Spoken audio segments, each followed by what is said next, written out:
Muy buenos días, feliz viernes para usted, para todas las personas que ya están conectadas a esta hora con la información de Primera Página Radio a través de los 91.9 FM en javerianastereo.com y en las diferentes plataformas de Primera Página donde estamos en vivo y también nos pueden ver a través del canal Claro 458.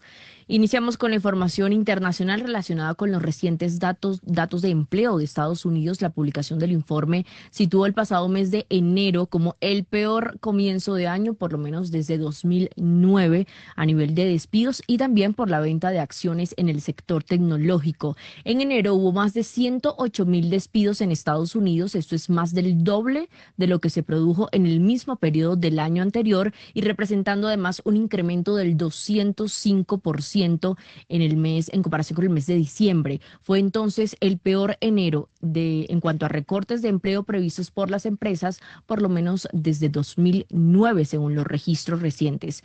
En cuanto a la política monetaria de Estados Unidos, el mercado comienza a apostar por una mayor probabilidad de un recorte de tasas por parte del Banco Central de los Estados Unidos, de la Reserva Federal, en su próxima reunión, aunque la mayoría aún espera que se mantengan sin cambios estas medidas. Los futuros de los fondos federales estiman una probabilidad del 22,7% de un recorte de 25 puntos básicos en la reunión de 2 días que va a finalizar el 18 de marzo. Ya estamos incluso a más de un mes y ya se está entonces haciendo estas previsiones a partir de estos datos de empleo que se han dado a conocer. Esto en comparación con una probabilidad del 9,4% que se tenía antes de conocerse los datos de empleo en Estados Unidos. Así lo ha informado la herramienta FedWatch del CM Group. De esta se está también produciendo una rotación masiva y es que el Nasdaq claramente está rindiendo por debajo del Standard Poor's y de valores como las acciones de bienes de consumo básico en Estados Unidos. Así está el panorama entonces, iniciando este viernes 6 de febrero a propósito de estos datos tan importantes en temas de empleo y también de desempleo que se esperaban en los Estados Unidos. Saludo a esta hora a los analistas que ya nos acompañan aquí desde los estudios de Javeriana Stereo. Está con nosotros Juan Camilo Buendía, quien es el estratega jefe de inversiones de acciones y valores, y Jorge Gutiérrez, gerente de Prudenta Banca de Inversión. Bienvenidos a los dos. Gracias por estar con nosotros. Juan Camilo, bienvenido a este 2026. Muchas gracias, Kiara. Bueno, cuéntenos de estos datos de empleo, cómo los está analizando, cómo se han analizado, cómo entenderlos y sobre todo lo que viene de aquí en adelante y estas dinámicas que ya está cambiando en cuanto a probabilidad de lo que estima el mercado va a pasar con la reunión de política monetaria del Banco Central de los Estados Unidos. Perfecto, Kiara, pues muy buenos días a toda la audiencia que nos acompaña el día de hoy, a todo el equipo de Primera Página y a los analistas invitados. Bien, pues efectivamente, esos primeros datos de empleo de comienzos del año empiezan a ser cruciales, entendiendo claramente que es uno de los principales factores que suele tener en cuenta el mercado para entender un poco esas probabilidades de recortes de tasa de interés por parte de la Reserva Federal. Sin embargo, yo creo que tan solo un dato termina siendo bastante prematuro para uno pensar quizá que la Reserva Federal ya va a materializar algún tipo de recortes. Yo creo que nos queda siempre conocer un poco más de datos macroeconómicos para entender la realidad detrás de esos recortes. Incluso cuando uno empieza a desagregar esos datos de empleo, recordemos que casi todos los jueves se publican también las peticiones semanales por desempleo, que suele ser un dato de alta frecuencia y nos ayuda a entender un poco a primera mano, pues si efectivamente ese deterioro pues podría ser consistente en el tiempo. Y sin embargo, cuando uno ve un poco esa lectura de peticiones semanales, pues sigue estando en un nivel bastante benigno. La lectura, si bien estuvo ligeramente por encima de lo esperado, no es un dato que suele generar preocupación para el mercado. Entonces yo creo que vale la pena seguir esperando esos próximos datos. Recordemos que las nóminas no agrícolas también se movieron por el tema del cierre gubernamental nuevamente para el 11 de febrero y pues claramente pues el mercado también va a estar muy a la expectativa para conocer también ese dato. Entonces, yo creo por lo pronto que al menos en un escenario base con los datos que tenemos hoy en día, la Reserva Federal seguramente se va a mantener sin cambios sobre su tasa de política monetaria, al menos en este primer semestre, con los datos que tenemos hoy en día. Ya cuando uno revisa lo que está pasando a nivel de mercados, pues sin duda, pues una corrección en activos de riesgo, no solo estamos hablando de acciones americanas, sino también lo que estamos viendo en el Bitcoin. Pero pues más allá de eso es entender un mercado que de alguna manera pues ha presentado unas valorizaciones muy fuertes desde abril del año pasado. Y que ahora tú mencionabas algo muy importante y es esa rotación efectivamente entre sectores, donde vemos que ya las siete magníficas no están liderando la valorización del mercado, Sin embargo, cuando uno revisa un poco el Standard Poor's 500 equiponderado, donde todas las acciones pesan lo mismo, casi que se encuentra todavía en máximos históricos. Entonces, efectivamente, la amplitud de mercado no se ha deteriorado tan drásticamente a pesar de esos datos de empleo de ayer. Y pues es difícil pensar que estas correcciones responden a algo estructural. Creo que puede ser por lo pronto algo un poco más técnico y vale la pena pues seguir conociendo un poco más de datos en el corto plazo. 6 de la mañana, 20 minutos. Vamos a conocer cómo está comportándose el mercado y ya seguimos con nuestros analistas. En Primera Página Radio, las bolsas del mundo.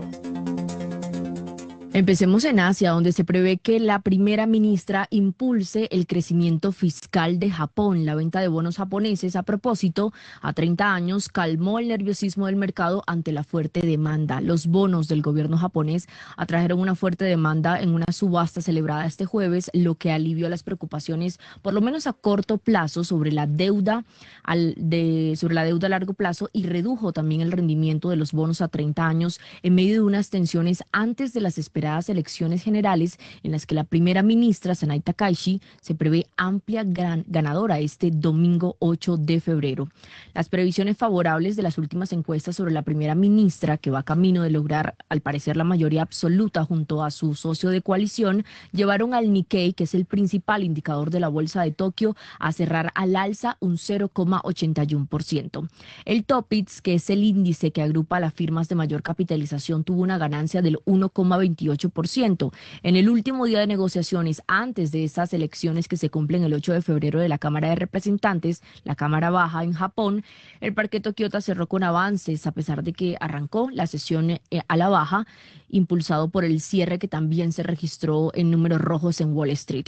La mandataria, partidaria de una política fiscal expansiva, estamos hablando de la primera ministra de Japón, busca despertó más bien una confianza entre los inversores a corto plazo, generando compras de forma intermitente desde la mitad de la jornada.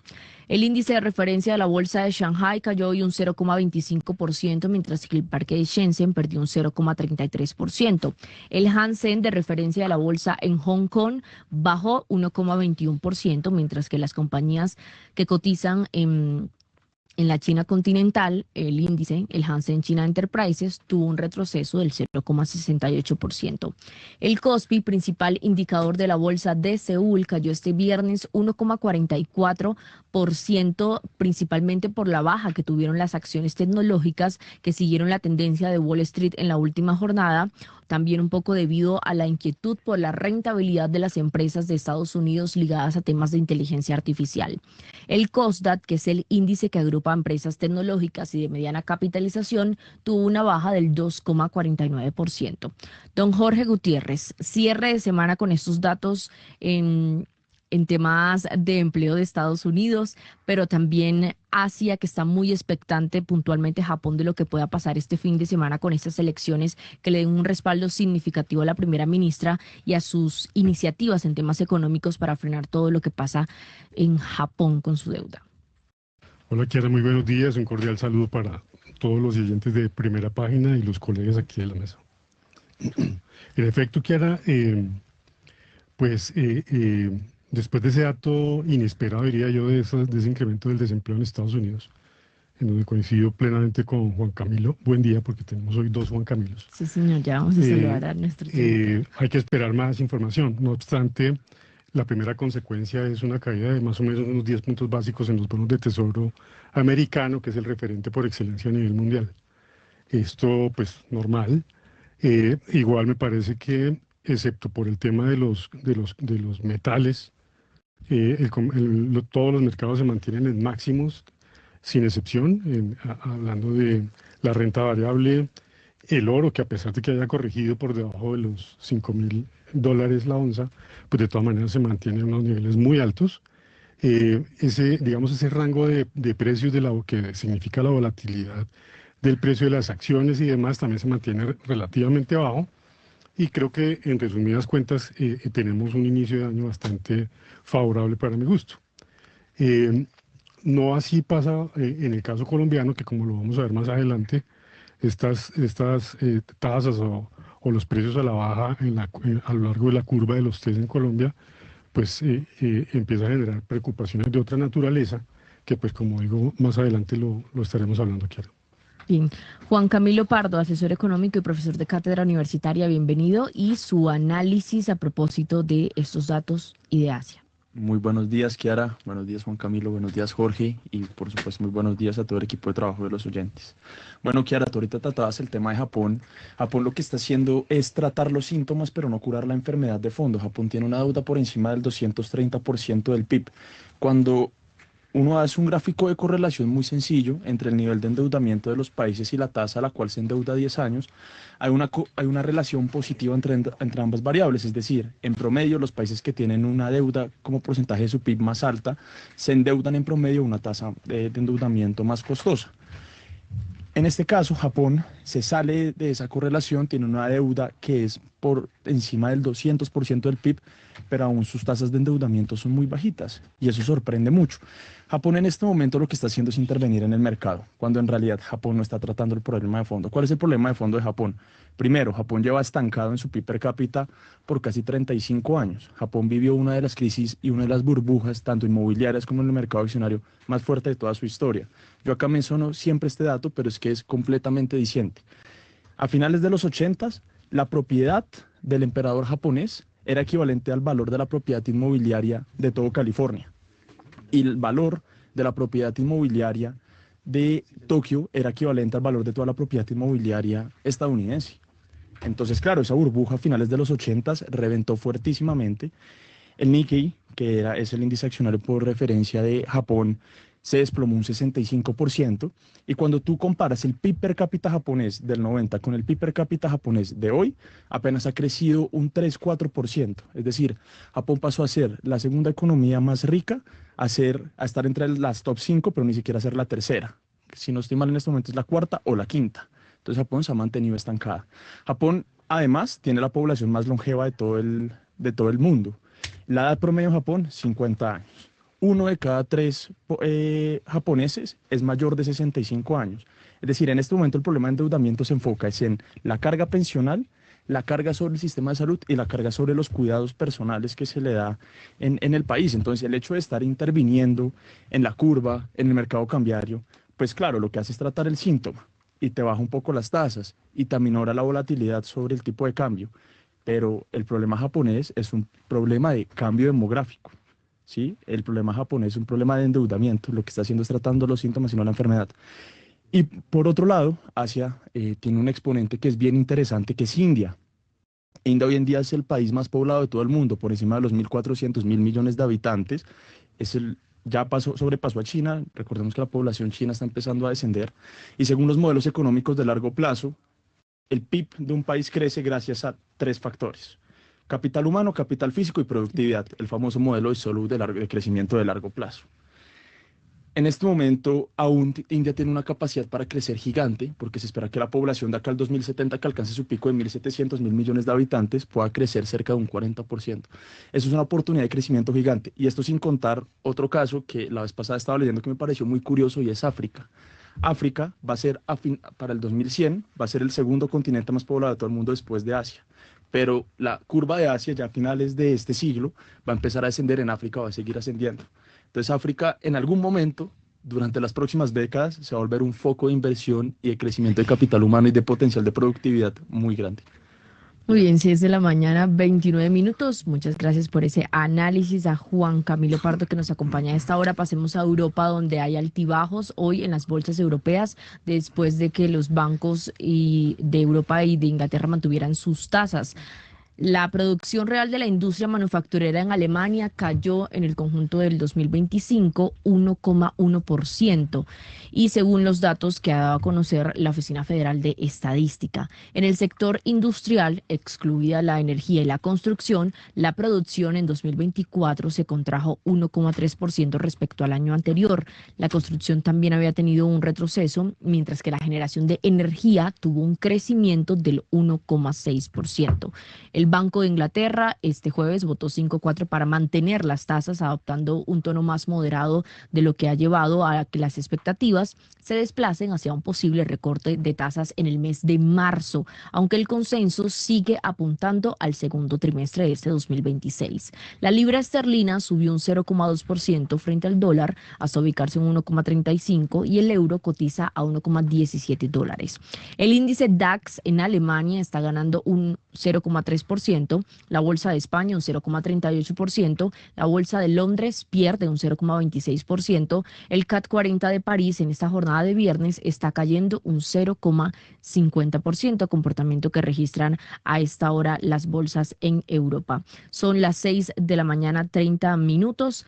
PEI consolida su escala y relevancia en el mercado inmobiliario colombiano, con más de 10 billones de pesos en activos bajo administración, una base de 8.888 inversionistas y 1.502 arrendatarios. PEI reafirma su posición como uno de los principales vehículos de inversión inmobiliaria del país, con un portafolio diversificado y operación eficiente.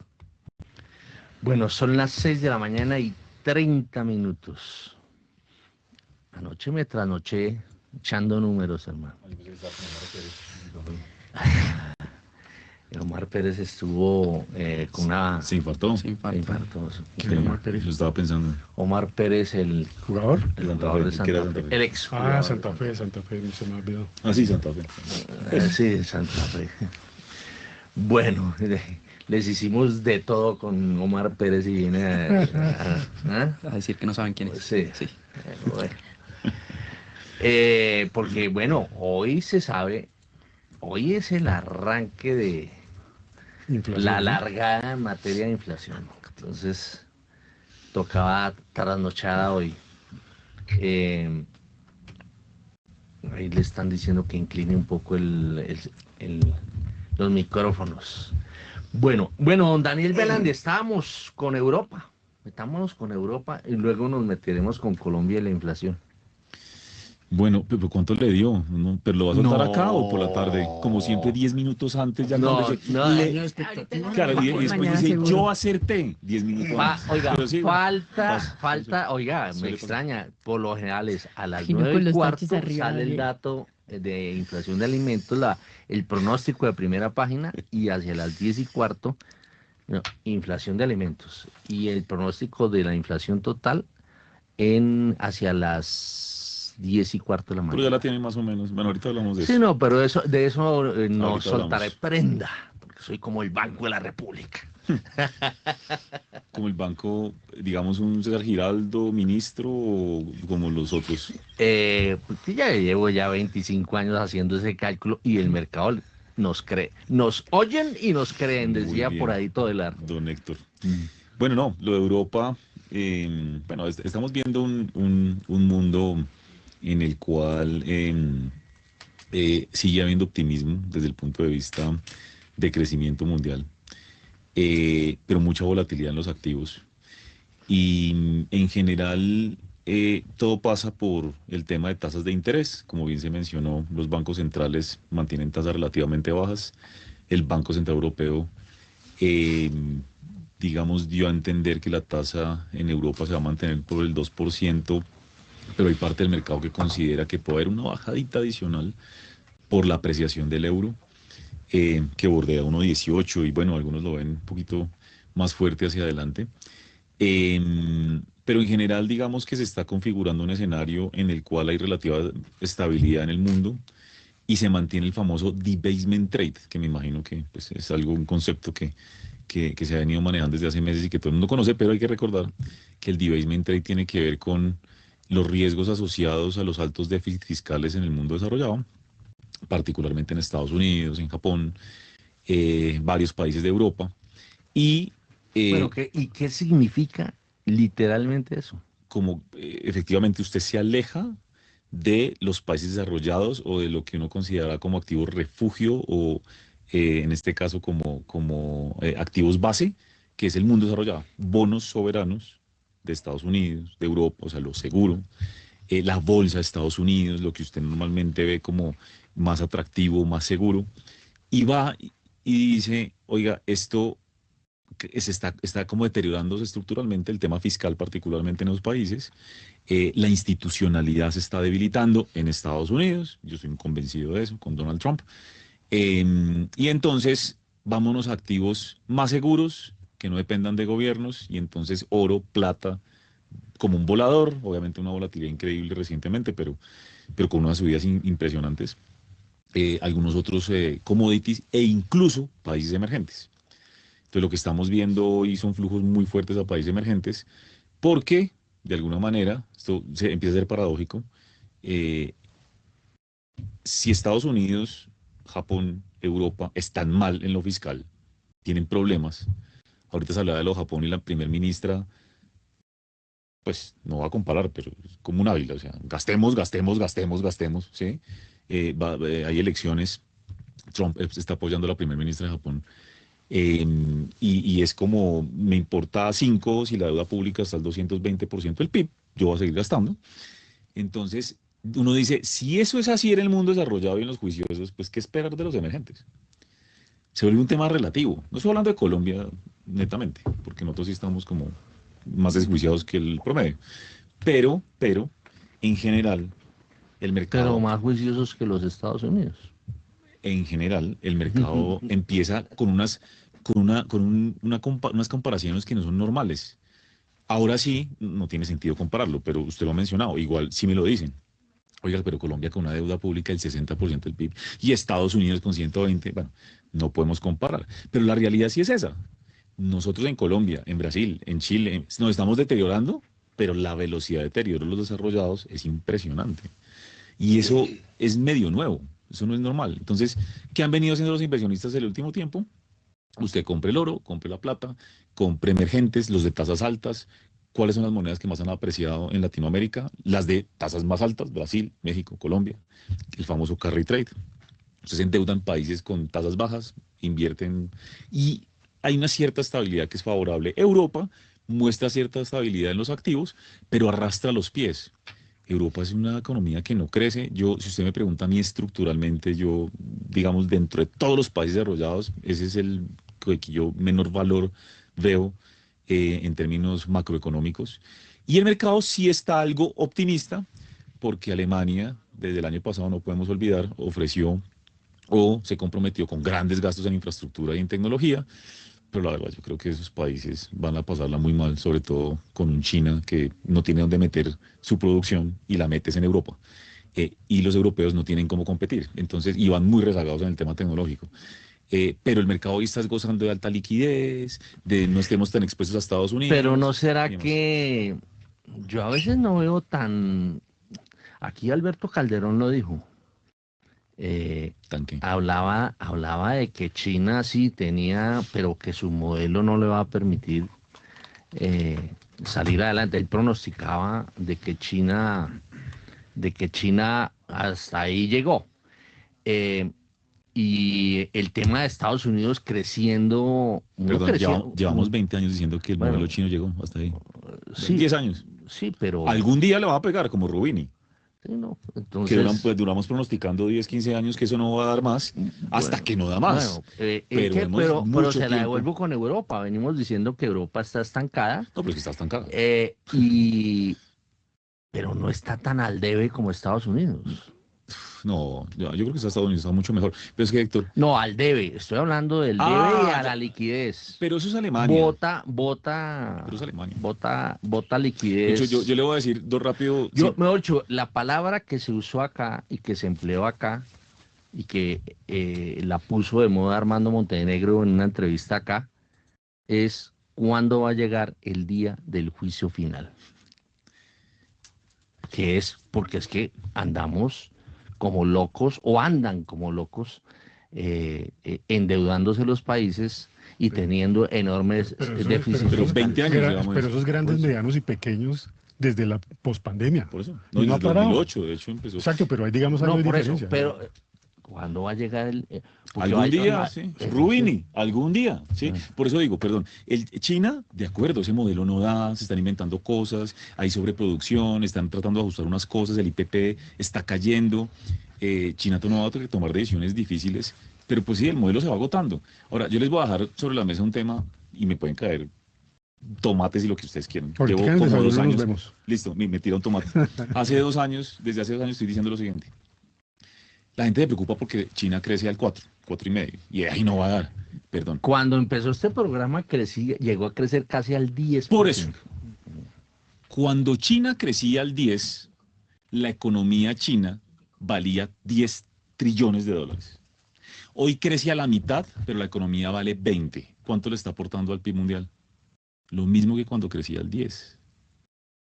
Ahí le dejo la tarea. Pero ¿Sí? Héctor, de lo que usted comentaba de Alberto Calderón ayer y relacionado con lo que dice de China, Belandia, el punto es que China tiene un nuevo problema y es el decrecimiento acelerado de la población, que es un poco lo que mencionaba Juan Camilo ahora, que es lo que es un factor determinante del crecimiento de la producción del Producto Interno Bruto. Estados Unidos, por la migración, están diciendo que ellos iban a empezar a caer, y la población iba a empezar a caer como en 20 años, y que pueden 5 años ya empezar a ver caídas por la salida de migrantes. Exacto, pero Es un el comentario de problema Calderón, global, o sea... el comentario de Calderón ayer era que ya se está viviendo y que la tendencia, en comparación de todos los países desarrollados, es la más rápida, la entendí.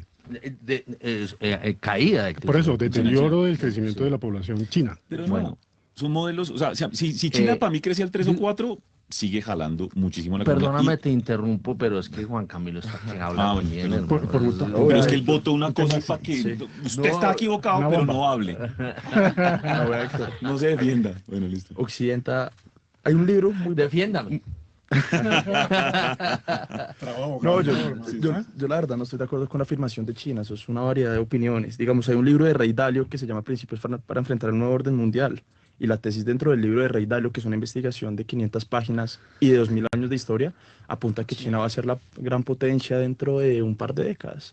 Entonces, en realidad, eso es una divergencia de opiniones. Lo que pasa es que Ray Dalio dice, ¿por qué en Occidente nosotros no le creemos tanto al modelo chino?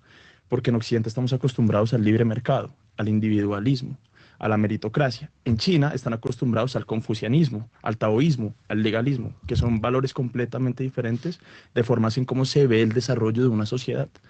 Pero cuando uno se lee esa investigación de Ray Dalio, que es impresionante, él muestra cómo, desde el punto de vista tecnológico, China hoy en día gradúa en números absolutos, no relativos, pero sí absolutos, 4 veces más estudiantes en investigación y desarrollo y programación que Estados Unidos. Cómo las empresas chinas tecnológicas han venido ascendiendo y registrando tasas de crecimiento más altas que Estados Unidos. Y así nos podríamos ir a todas las demás variables dentro de la economía china. Mucho, China va bien. China va muy bien. Bueno, muy bien. Listo. Conclusión. 6:42 porque tenemos un invitado. Pero ¿quién salió trapeado aquí? Yo creo que el director, ¿no? No, Bueno. golpeado, no, pero golpeado. Pero no. Bueno, muy bien. ¿Cómo está usted, muy señor Jorge Gutiérrez? ¿A usted por consiguiente? No, Juan Camilo es un tipo calmado. Amiguis. Es decente. Oiga, no, 6:42. Vámonos, qué pena, pero tenemos que irnos con los commodities, por favor. Los precios de los commodities en Primera Página Radio.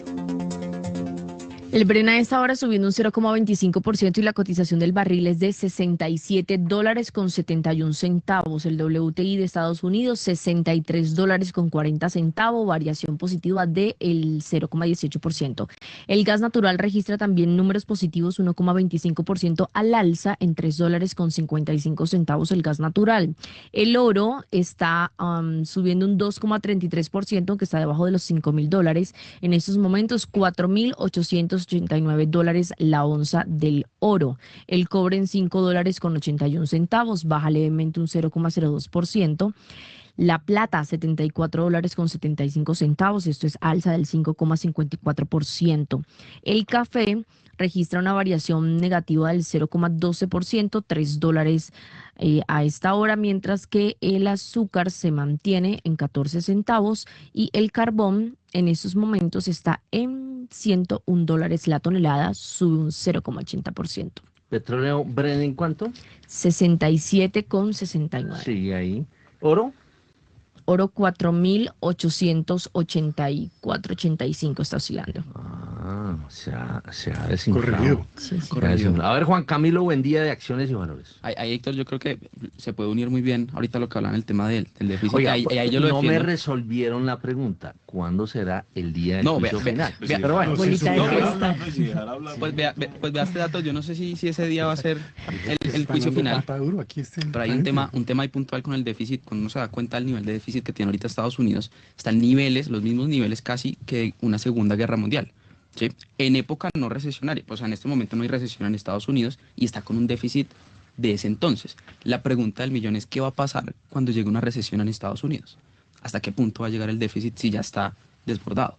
Entonces, creo que ahí el mercado de alguna manera empieza a plantear ese tipo de alternativas y es por eso que vemos algo de refugio en activos como el oro, sin duda alguna, sumado pues a lo que ya vimos en su momento de las tensiones geopolíticas entre Rusia, Ucrania, Estados Unidos y cuando le congelan los activos a Rusia, que hace que los bancos centrales también empiecen a tener muchas compras de oro para tratar de mitigar un poco este impacto. Entonces, creo que, no sé, cuando llegue una recesión en Estados Unidos, no sé si será el día del juicio final, sin duda alguna, pero yo creo que sí el mercado empieza a contemplar la posibilidad de que se empiecen a complicar un poco las cosas.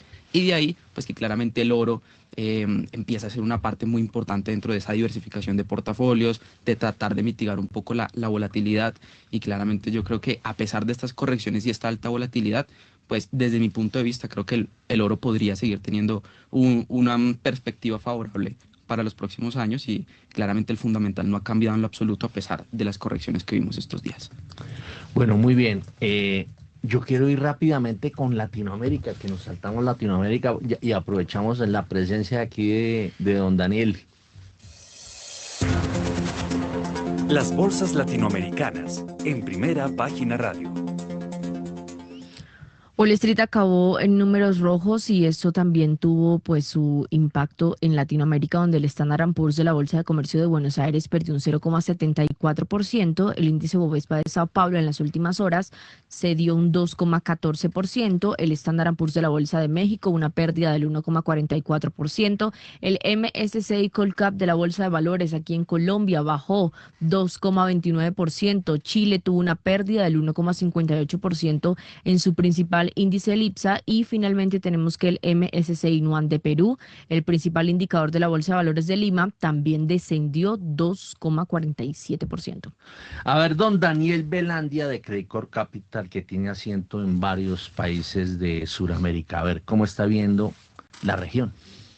Pues la región se ve muy bien, pues más allá de la corrección de los mercados ayer, que es un tema más global y ruido con las acciones tecnológicas y geopolítico y el cierre del gobierno de Estados Unidos y unas locuras. Paréntesis, yo siempre hablo de que comparativamente estamos dando fiscal, pero la institucionalidad, ¿usted cuándo en Colombia le ha dejado de reportar el DANE un dato en Colombia que porque cierra el gobierno? O sea, digno, ni un país emergente le pasa eso. Ese tipo de cosas hacen que los mercados piensen diferente, empiecen a buscar otras alternativas. Bueno, cierro paréntesis. La cosa se ve bien, Chile va muy bien, el optimismo es rampante con el tema tras las elecciones de diciembre. En Perú salió una encuesta justamente ayer a empresarios muy optimistas, le preguntaban, venga, pero hay elecciones, eso normalmente afecta mucho. Y la respuesta de la mitad de los empresarios peruanos fue: nosotros ya estamos acostumbrados a lidiar con la incertidumbre política, hay mucho optimismo en inversión. Brasil, hace poco el Bovespa llegó a máximos históricos, ustedes lo reportaron de hecho, con Brasil también hay optimismo, le está yendo bien a los commodities en particular que ellos exportan. Colombia, pues hay un montón de mezclas de cosas, pero el Colcap va tremendamente bien. Está el trade preelectoral, están anuncios corporativos, está el decreto de AFPs, en fin, un montón de... lo de Venezuela, algo ha tenido efecto de acuerdo.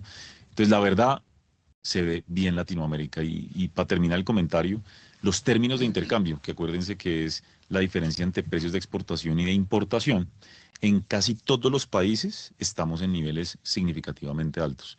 Por ahí hay alguna excepción, que será México, pero en general Colombia inclusive no tiene precios de exportación tan bajitos. Petróleo está bajo, pero café no, oro no, carbón viene subiendo. Y en la mayor parte de los casos los precios de lo que importamos, sea Chile, Perú, están bajando. El Banco de la República hace mucho énfasis en el tema de precios de insumos manufactureros. Así que todo eso está jalando flujo, está manteniendo expectativas favorables y el tema político sin ninguna duda está abriendo bastantes perspectivas positivas para muchos inversionistas porque tenemos elecciones en Perú, en Colombia y al final del año en Brasil. Bueno, 6:49.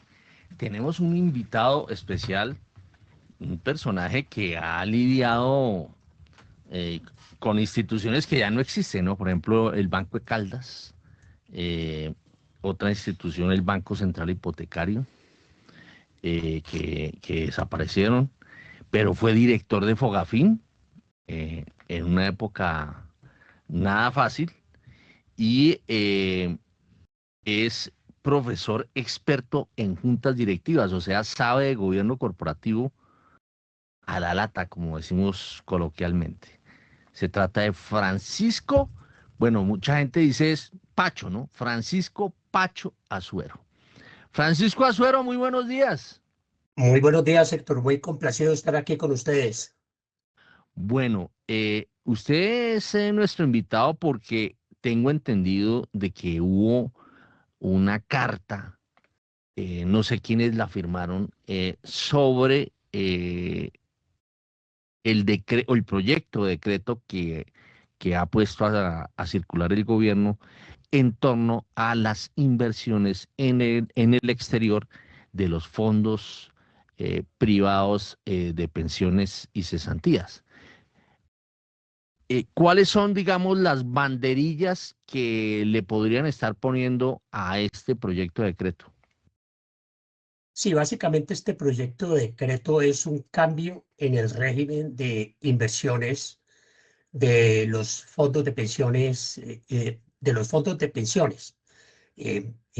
específicamente. Si bien las administradoras son administradores de fondos de pensiones y cesantías, quienes firmamos la carta fuimos los afiliados a fondos privados de fondos de pensiones. ¿Y qué es lo que nos preocupa? Pues que obliga a que una parte del ahorro que hoy está en el exterior de estos fondos de pensiones, pues tengan que ser obligatoriamente invertidos en Colombia en un plazo de 5 años. Comenzando por etapas, cada una de las administradoras tiene que pensar en un plan de traslado de esos fondos al país. Y lo que nos preocupa es que definitivamente, pues esto es nuestro dinero. Quiero señalar que la carta la firmamos 22.799 afiliados. Tuvimos 4 días para firmarlo porque teníamos que cumplir con el plazo que había puesto el gobierno para recibir comentarios al proyecto de decreto. Ese plazo se venció el miércoles pasado. Nos preocupa porque ese, en primer lugar, pues es meterse al gobierno a incidir directamente en un dinero que es ahorro nuestro, ahorro que está protegido y que según la Constitución y las leyes hace parte de nuestro patrimonio. Son recursos que son nuestros. Recordemos que a diferencia del régimen de prima media o el que maneja, por ejemplo, con pensiones, nuestra pensión depende única y exclusivamente del monto que acumulemos y de los rendimientos que obtengamos. A partir de allí, en el momento en que nos pensionemos, pues la administradora del fondo de pensiones hace un cálculo, dada la esperanza de vida nuestra o de nuestro cónyuge, si tenemos cónyuge. A partir de allí se hace el cálculo de cuánto es nuestra pensión, monto que se tiene que estar actualizando permanentemente. Entonces, a nosotros definitivamente nos preocupa mucho que los rendimientos vayan a bajar y por lo tanto el monto de nuestras pensiones. Pero ¿cuál es la razón o por qué creen que los rendimientos van a bajar? Bueno, hay varias consideraciones. Uno, hay un principio básico en administración de portafolios, que es la diversificación. Entre más diversificación haya, menor riesgo. Y por lo tanto, si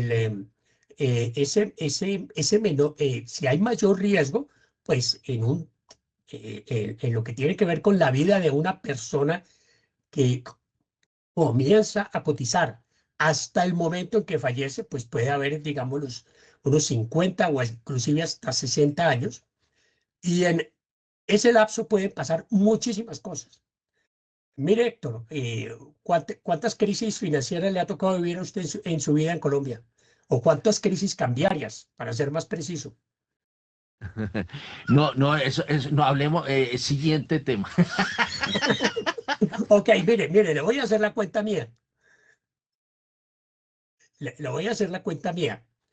Digamos, y contemos desde 1980. Tuvimos crisis cambiaria en 1982-85. Tuvimos otra crisis cambiaria importante en 1998-99. Tuvimos otra crisis cambiaria en 2014-15. Pues crisis no, digamos que una devaluación bien importante. Cada una de esas crisis siempre se ha traducido en devaluaciones del peso colombiano frente al dólar. Y le voy a poner un ejemplo muy simple. Si usted hubiera invertido $1 en 1980, el 1 de enero de 1980, en ese día el dólar estaba a 47 pesos. Lo hubiera invertido en la bolsa de Nueva York, medido por el S&P 500, hoy en día, o el 31 de diciembre del 2025, tendría, tendría 290.000 pesos. Si los hubiera invertido en la bolsa de Nueva York, tendría 70.000 pesos. Es decir, el monto es 4 veces distinto. Aquí estoy suponiendo, tanto si invierte en la bolsa de valores de Nueva York como si invierte en la bolsa de valores de Colombia, que usted está reinvirtiendo los dividendos. Y esa es la maravilla del interés compuesto. Por eso, diferencias en rentabilidades que a corto plazo pueden ser muy pequeños, en el largo plazo, y lo que le interesa a una persona que se aspira a pensionar es el largo plazo.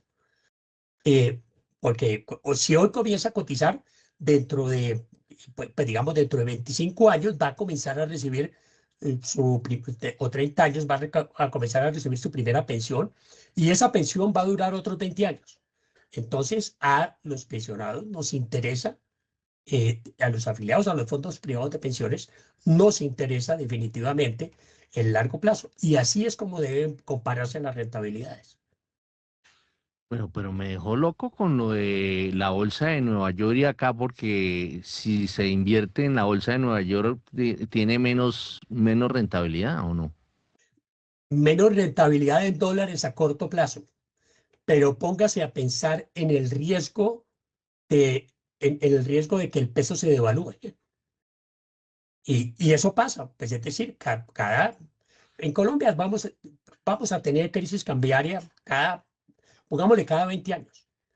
Eso quiere decir que en el tiempo en que viva en que esté cotizando un pensionado, más el momento que se pensione, puede tener perfectamente 2 o 3 crisis cambiarias que se van a traducir entonces en una disminución en su capital.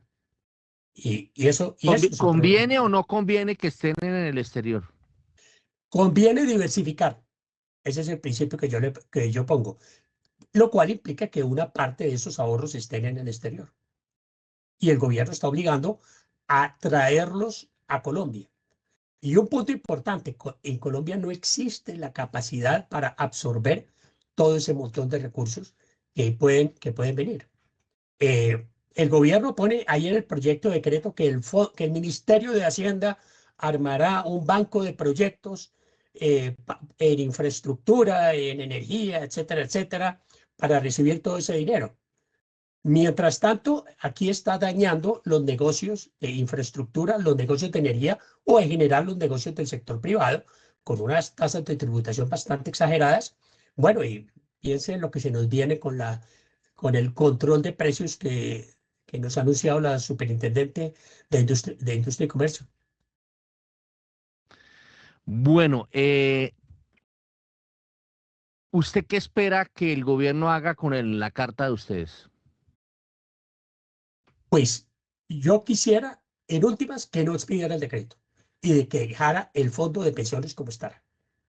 ¿Quiere oírnos? Pues con el mayor gusto estamos dispuestos a conversar con el gobierno, porque los afiliados no fuimos escuchados en toda esa época de preparación que hubo del proyecto de decreto.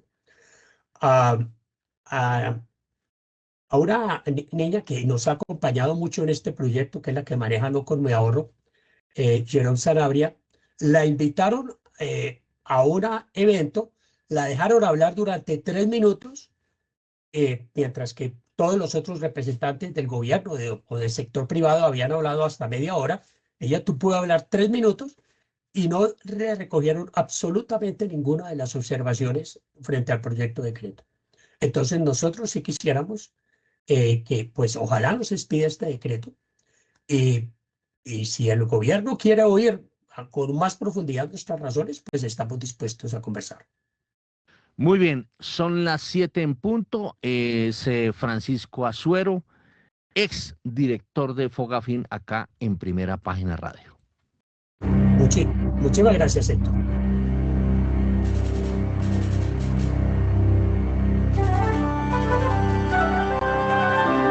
...91.9 Javeriana Estéreo, Bogotá. HJKZ. Sin fronteras.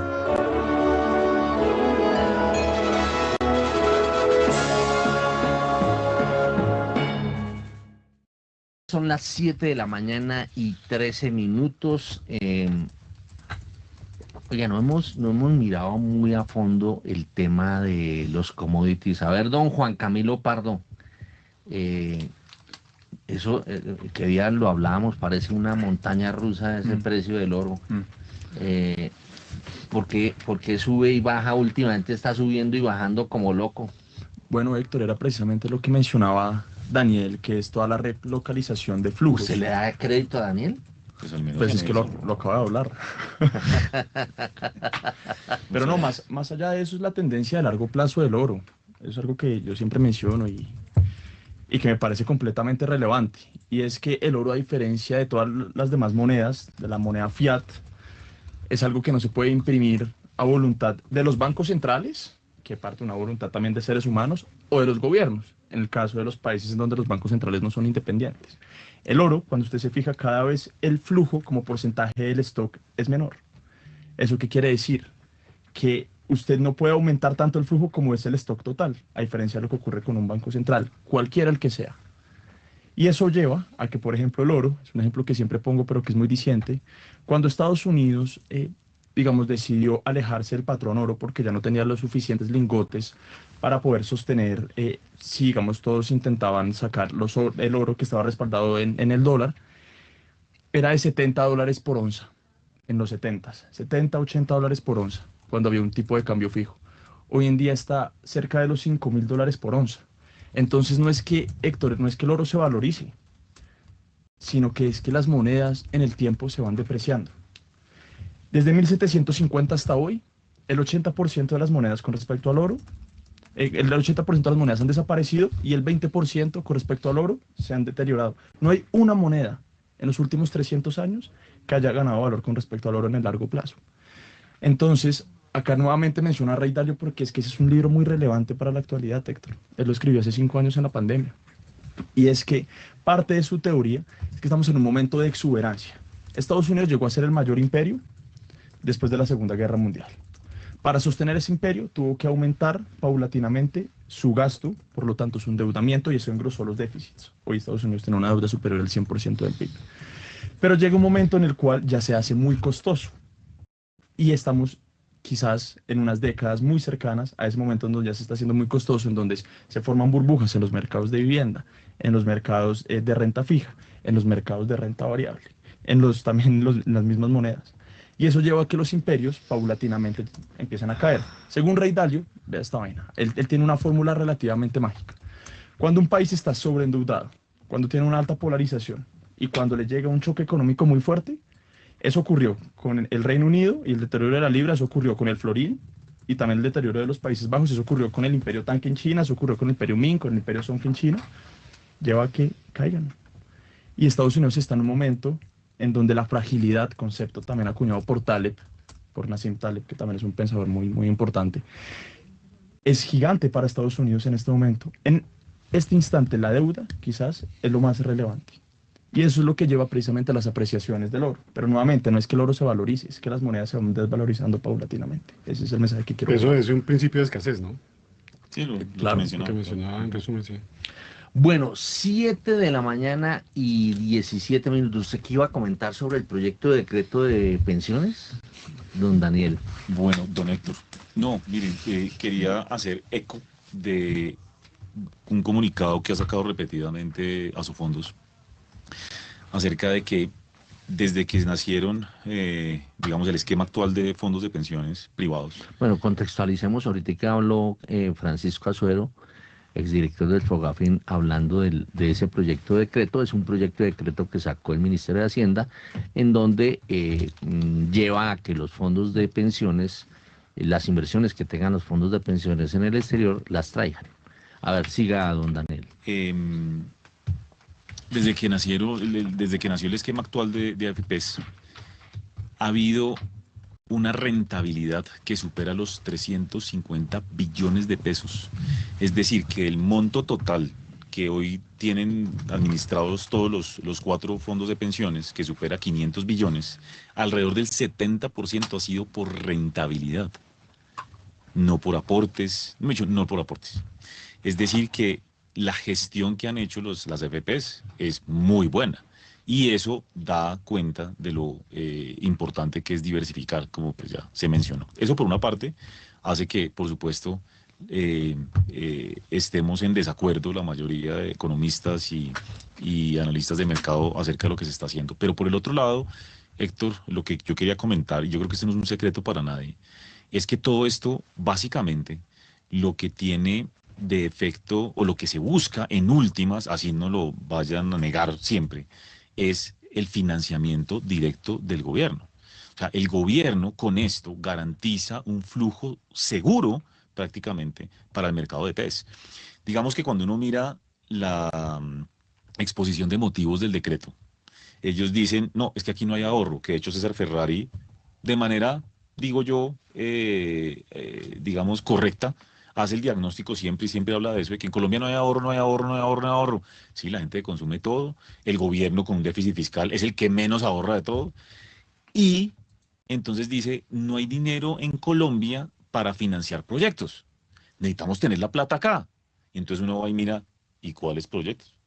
Si de hecho en este gobierno, dado los riesgos regulatorios que ha habido en todos los sectores importantes, no hay 5Gs enormes, no hay grandes proyectos de energía, petróleo ya ni existen, proyectos nuevos. Entonces, uno empieza a decir, pero entonces, ¿cuáles proyectos? El decreto supuestamente va a crear un banco de inversión de proyectos. ¿Quién sabe cuánto tiempo se va a demorar eso? Como conclusión, entonces, el mercado accionario no puede absorber el flujo. No hay activos alternativos en el mercado de capitales que absorban el flujo. No hay proyectos productivos que absorban el flujo. Conclusión, todo patés. Y esa es la conclusión, de hecho, en nuestra nota y de la nota que publicamos la mayoría de analistas en el mercado. Cuando usted mira la reforma pensional, ¿qué busca la reforma pensional? Le saca el flujo a las AFPs entre un 70 y 80%. Obviamente no sabemos qué va a pasar con la reforma, aunque tiene una cantidad de aparentes vicios de legalidad. Entonces mucha gente, yo creo que el mismo gobierno está asumiendo que esa reforma decae, por eso saca este decreto también. Entonces, le quita 70-80% del flujo a las AFPs. Ese flujo va a administrarlo ¿quién? El Banco de la República. Van a hacer un régimen de inversión y yo le aseguro, es una apuesta no solo mía, me atrevo a decir que la mayoría de analistas es, ese fondo de inversión, ¿en qué va a invertir? En TES. ¿Sí? Entonces, en últimas, lo que busca este decreto es financiar a un gobierno que cada vez endeuda más, que cada vez gasta más y no quiere depender del flujo de los extranjeros, que es mucho más volátil, más incierto, y los extranjeros cada vez nos cobran más tasa porque están extremadamente preocupados con la situación fiscal y el deterioro que estamos viendo en ese frente. Entonces, ese es el punto. Al final, para mí, esto es un tema fiscal y no es la diversificación, y yo estoy de acuerdo, yo hubiera firmado la carta, esto no, pero es que el juego es fiscal. Y si no, pues mire todo lo que hemos hecho o hemos visto que se ha hecho desde agosto del año pasado por parte de la Dirección de Crédito Público. Pero todavía hay mucho tiempo para hacer eso. Sí, no, si hablamos de efectos, bueno, pues que aquí entonces entramos en contradicción. Porque los efectos, estamos hablando de más o menos, póngale 100 billones de pesos que tienen que monetizar en 5 años. Usted con esos 5 años, entre esos 100 billones, entre 5 o 20 billones al año, usted mire eso dividido en el mercado, cuánto se mueve todo, y el efecto no es tan significativo, pero ese no es el hecho.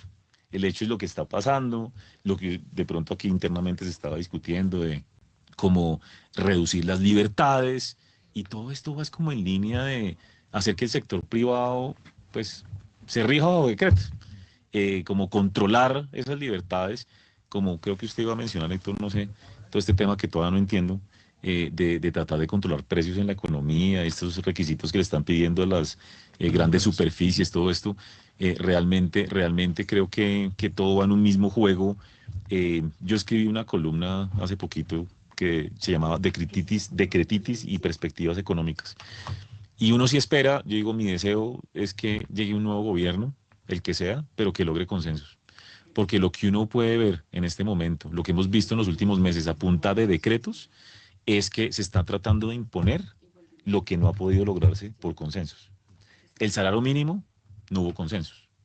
La reforma pensional, en realidad, no hubo grandes consensos. La reforma a la salud se ha tratado de imponer por decreto porque no hubo consensos. Aquí no hay consensos. Es que a este gobierno no le interesa. Por eso, entonces por eso digo, mi deseo y mayor solicitud a Papá Noel es que haya un gobierno de consensos. Y en febrero, hablando de Papá Noel, bueno, a ver... No, Jorge sí, ya se acabó el Gutiérrez. año, ya estamos en Semana Santa, ¿no? Dios mío. En defensa del régimen de pensiones privadas actual, me consta y es parte de mi oficio participar en todo el tema de los fondos de capital privado, en donde un aporte determinante de estos fondos de capital privado que invierten en diferentes proyectos de infraestructura, proyectos privados, de rentas, etcétera, una fuente determinante ha sido el aporte que hacen los fondos de pensiones privados. Entre otras cosas, dada digamos, la suspensión de este tema de la reforma pensional, hasta tanto no se defina qué le van a mandar al Banco de la República y demás, el aporte que estos vienen haciendo a esos fondos de capital privado se ha visto bastante limitado y tienen en vilo a buena parte de toda la industria de los fondos de capital privado que venían haciendo históricamente desde su nacimiento un aporte importante al crecimiento de la economía del país. Entonces yo creería que siendo libres en su posibilidad, en vez de decir dónde ponen la plata, ya hacen un aporte importante a los fondos de capital de pensiones privadas a los fondos de capital privado. A ver, No, lo voy a decir, voy a citarlo. En Portafolio habló el presidente de Porvenir, Miguel Largacha, esta semana, y dijo, por estar en el límite para invertir en acciones locales y por la ausencia de proyectos productivos, el decreto básicamente nos lleva indirectamente a invertir en deuda pública. Al señalar que en el 2018 debieron cerrar por falta de proyectos un fondo creado por las 4 AFPs privadas, la FDN y un fondo canadiense para apalancar proyectos locales, el presidente Porvenir afirmó que las restricciones actuales llevarían a que básicamente toda la repatriación de recursos termine financiando deuda pública. Entonces pone unos ejemplos de la cantidad de cosas que se han tenido que cerrar porque por riesgos regulatorios, comunidades, permisos ambientales, no hay proyectos. Entonces este cuento de que la plata la necesitamos para proyectos, ¿cuáles proyectos? Es paja, eso sí es verdad. No, y puede haber proyectos, pero proyectos de 100 billones de pesos, ¿de qué estamos hablando? ¿Sí? Entonces realmente todo apunta a lo mismo. muy bien, son las 7 de la mañana y 25 minutos y hoy es viernes 6 de febrero y por consiguiente hoy debe salir el dato de inflación y lo debe producir el Departamento Nacional de Estadística, DANE. A ver, don Daniel Steven Tamara, ¿usted dónde es que está? Duarte, no le quite el apellido a la mamá. Tiene el micrófono cerrado, Daniel, por si acaso. Oye, perdón. Buenos días para usted, para todos los oyentes. Además que acá creo que también la cámara no está funcionando. No sé si... Ahí sí, ¿me ven? No, No. no está Sí, funcionando. ahora Ahora sí, ahora sí, eso. Gracias, Está recién bañado, mírenlo. ya listo para este segundo día. Estamos en Cartagena, cubriendo el 28º Congreso de Tesorería organizado por la Sobancaria. Y sí, Héctor, su pregunta, pues sí, efectivamente, hoy sale el dato de inflación correspondiente a enero de este año. Pues obviamente Primera Página hace sus habituales encuestas y en el caso, bueno, de la inflación de alimentos, los resultados que están mostrando la encuesta es que el promedio del mercado o la media del mercado está esperando una inflación mensual de alimentos del orden de 1,04%. Como se sabe, pues estas encuestas las realiza Primera Página a la mayoría de entidades financieras. En este caso, este dato que están estimando los agentes es cerca de 115 básicos superior al dato mensual registrado en diciembre, que había sido negativo en 0,11%, pero está cerca de 58 puntos básicos por debajo del dato de hace un año de enero de 2025, cuando la variación mensual había sido de 1,62%. Las estimaciones más altas las tiene el Banco de Bogotá con 1,9%, Acciones y Valores con 1,7% y Banco de Occidente con 1,2%, mientras que las más bajas son las de Corfi, que tiene 0,65%, DaviBank, que tiene 0,75% y Grupo Bolívar, que tiene 0,82%. Ya pasando a la inflación total, en este caso, tomando la variación mensual para enero de este año, lo que está viendo el promedio del mercado es un incremento del IPC del orden de 1,18%. Este dato pues coincide también con el dato expuesto en la encuesta de analistas del Banco de la República. Y este dato, pues sí, se ubica por encima tanto del dato observado en diciembre pasado como el observado hace un año.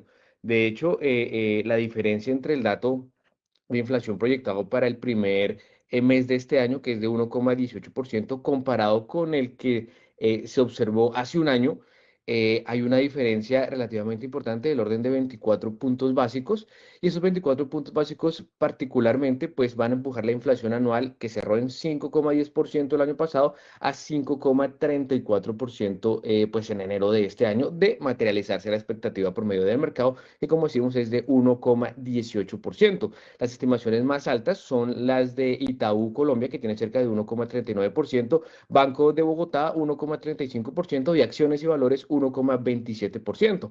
Las más bajas son las de Banco de Occidente, que tiene 1%, Corfi, que tiene 1,06% y Alianza Valores, que tiene 1,12%. Es decir, todos están por encima del 1%, Héctor. Muy bien, son las 7:29. A ver, Juan Camilo, buen día. Veo que Acciones y Valores está en los niveles altos, tanto en inflación, en el pronóstico de inflación de alimentos como de inflación total. De acuerdo. ¿Por qué? Sí, realmente ahí pues hay que entender que no hay muchos precedentes claramente para un incremento del salario mínimo de este tipo.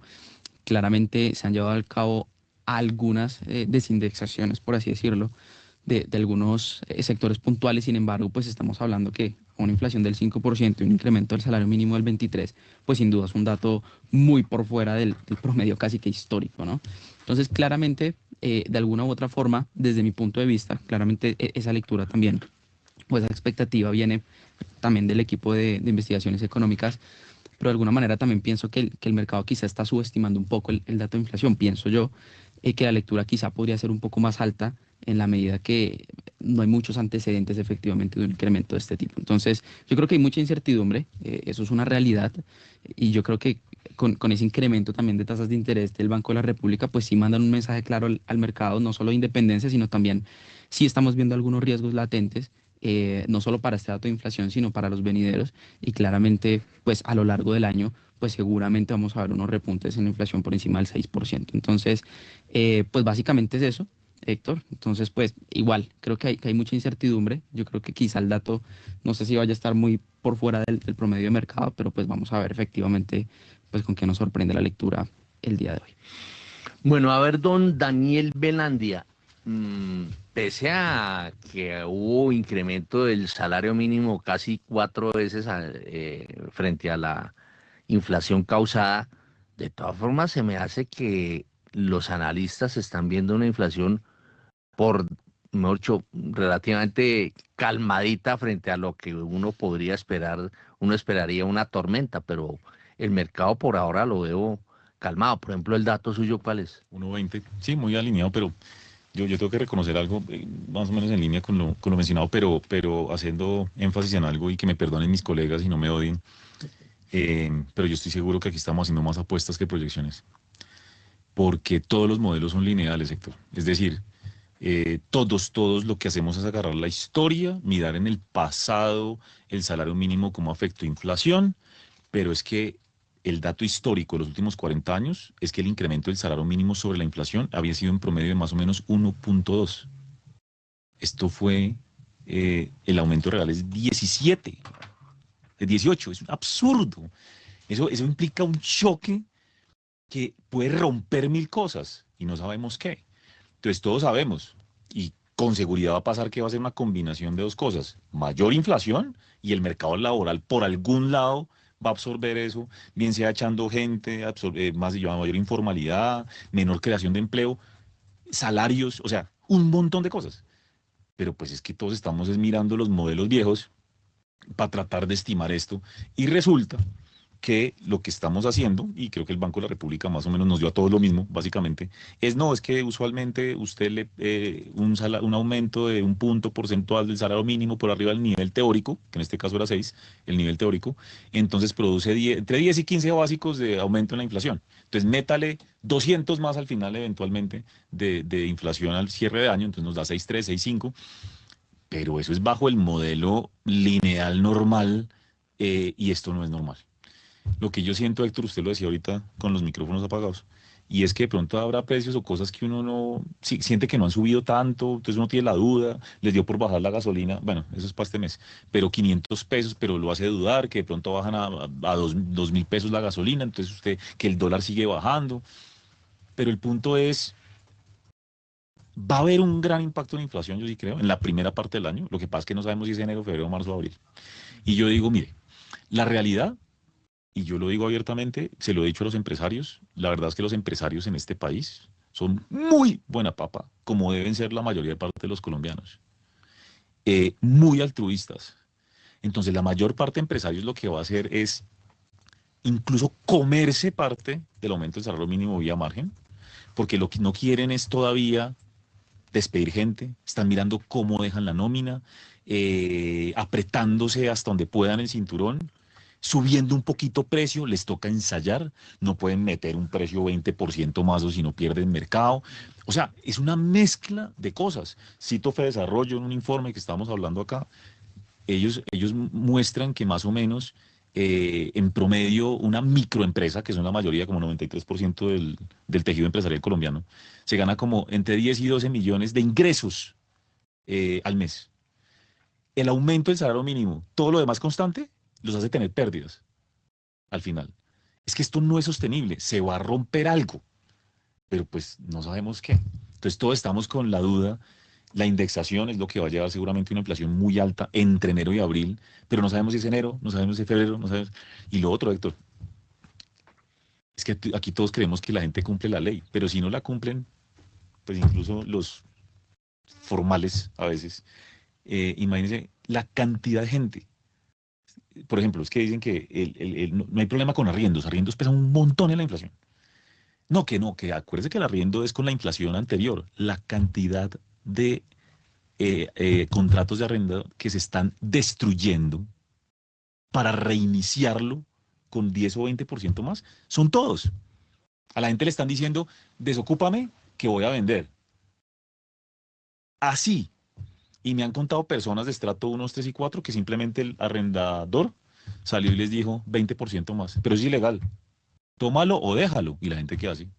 Pues ¿y van a demandar? Obvio no. ¿Quién va a demandar eso? O sea, hay una cantidad de canales por donde se va a pasar la inflación.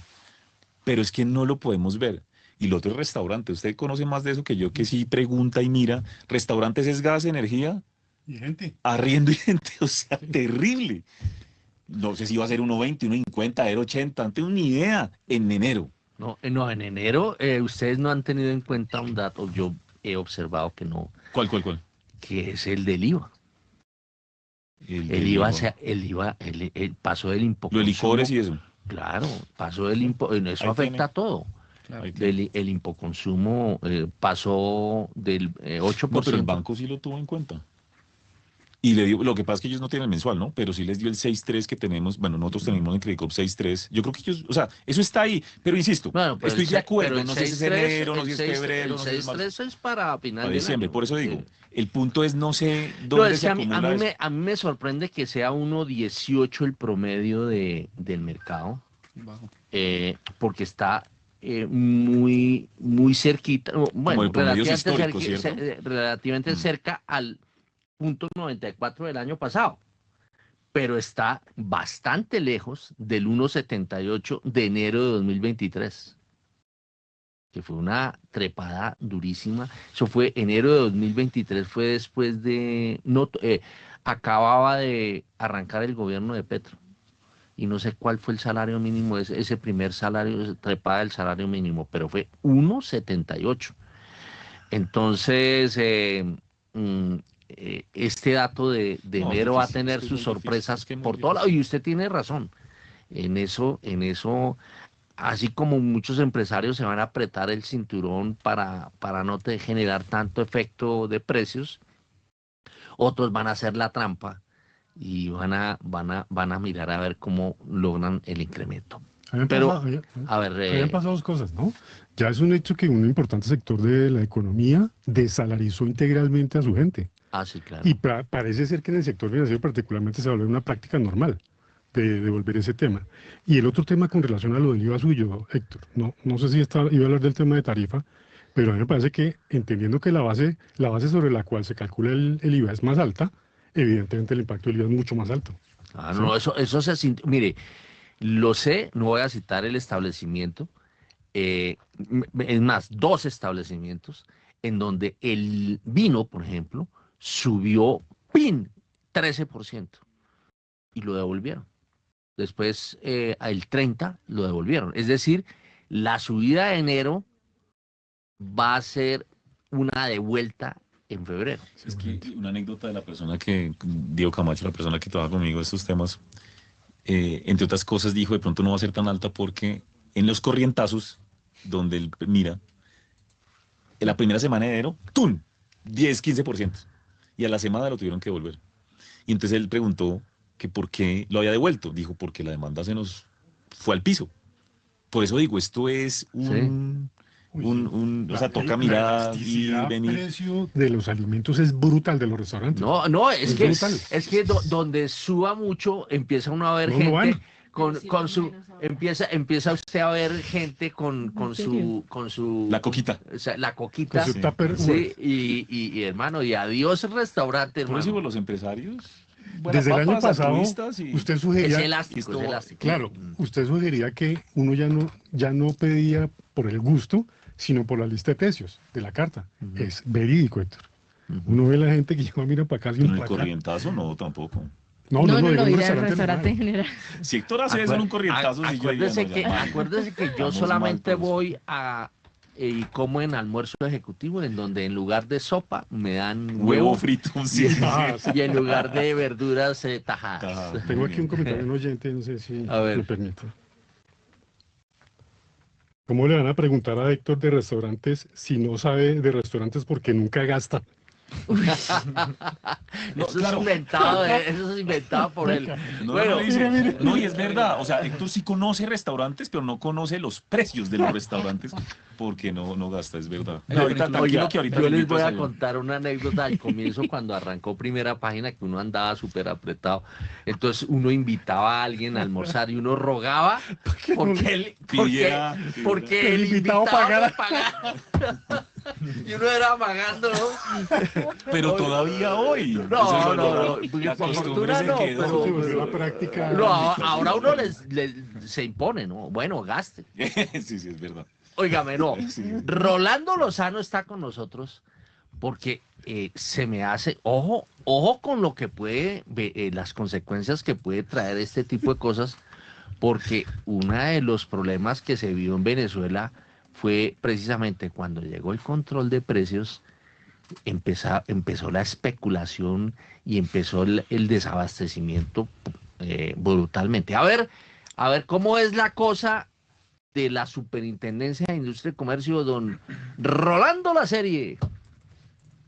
Bueno, el revuelo, pues a principios de esta semana circuló por ahí unos requerimientos que le hizo la Superintendencia de Industria y Comercio, se dice a 5 empresas, porque por parte de ellos no ha sido posible confirmarlo, en los cuales le piden a manera de ilustración les dicen cómo es que se forman sus precios, cómo aplican los descuentos.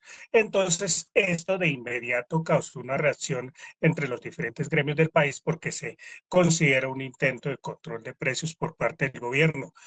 Pues estos 2 días, pues FENALCO, la Asociación Nacional de Empresarios de Colombia, ANDI, el Consejo Gremial Nacional, pues manifestaron la preocupación por una posible o un intento de la Superintendencia de Industria y Comercio por intervenir precios, aunque no hay una medida en sí.